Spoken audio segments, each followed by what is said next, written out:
আসসালামু আলাইকুম, সকলে কেমন আছেন? আশা করি ভালোই আছেন। যে যেখান থেকে ভিডিওটা দেখছেন সকলকে অসংখ্য ধন্যবাদ। তো আমি আজকে আমি আমার শখের মুরগি যেগুলি কিনছি, আপনারা কলম্বিয়া ব্রাহ্মা আছে, আমেরিকান ব্রাহ্মা আছে, সেপারেট আছে এবং আপনারা আরও কিছু কালেকশন করব। তো ওদের ঘর বানানোর জন্য টিন কিনতে যাব আজকে। আমি মুরগির বাচ্চাগুলি দেখাই ব্যাক ক্যামেরায় গিয়ে। আপাতত বাচ্চাগুলি রাখছি আমি এইখানে ছোট্ট একটা করে, এইখানে আছে।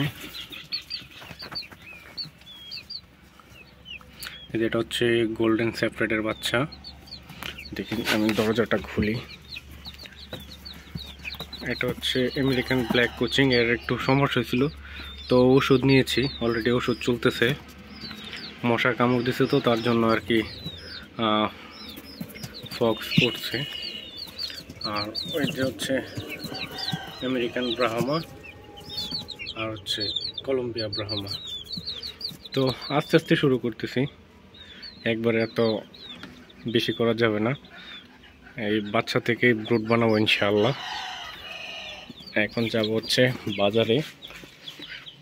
আর এই যে এটাকে কিছুদিন আগে রাস্তায় পেয়েছিলাম, ছোট্ট একদিনের বাচ্চা। তো মাশাআল্লাহ এখন এই সাইজ আছে। তো এখন আমার মোটরসাইকেলটা বের করতে হবে।